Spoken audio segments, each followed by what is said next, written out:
Hey, good morning. You had a busy 12 hours here. Let's start 12 hours ago. What happened? I mean, you can't even put your phone down for 45 minutes at night to make dinner.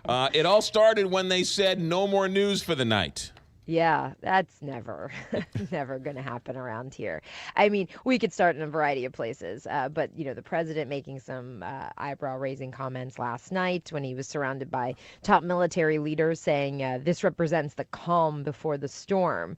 Well, of course, that's going to spark a ton of questions, and people started shouting them at him. What is he referring to? Does he mean Iran? Does he mean ISIS? Does he mean North Korea? The president wouldn't say. He just said, you'll find out. And the White House is not explaining what he meant. If anything, it might have just been a comment. Now comes a trial balloon. It seems like that the White House is announcing that he's getting ready to decertify the Iran deal. That's a game changer. What are you hearing? Yeah, so we're hearing that he is expected to do that. Now, the timing of it, unclear if it's next week, but he has to do it by the 15th if he's going to do it. So he's got 11 days.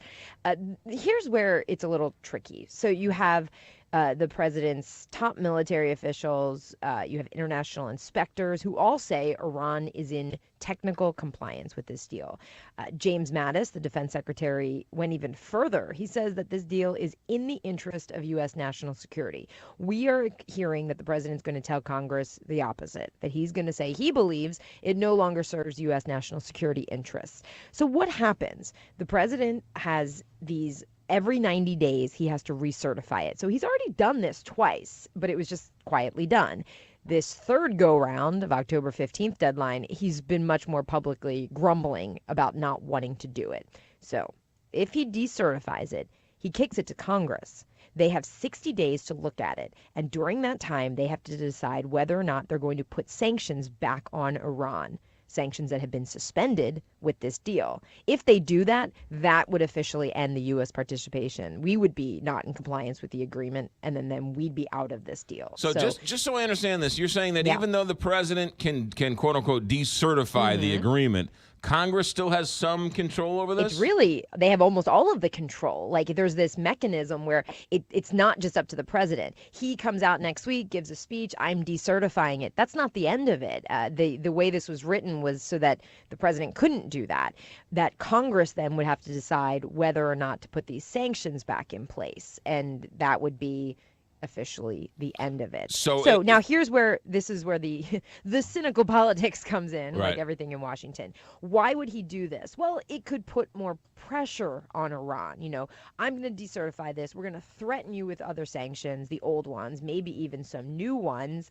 And maybe you would then start renegotiating this deal. Because, a lot of this is like, as we've heard, President Trump just doesn't like anything that the Obama administration negotiated. And, it sounds a lot like that's what's at play here, because you have everybody around him saying they're in compliance. This is in our national security interest. So why is he so upset about this? Why does he think it's the worst deal ever negotiated? Well, who did it? Yeah, it's not just Defense Secretary Jim Mattis. It's also the chairman of the Joint Chiefs of Staff. A number of people have come out and said this is in the interest of the United States.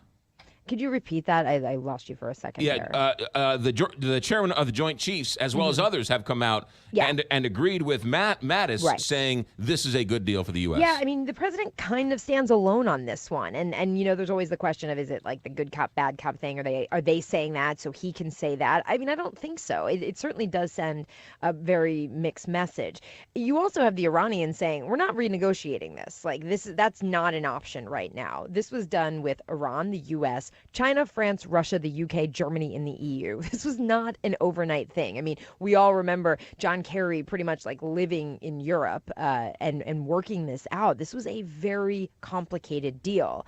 So they don't want to get back to the drawing board on this, but maybe there are some fixes and tweaks around the edges that the Trump administration could convince them to.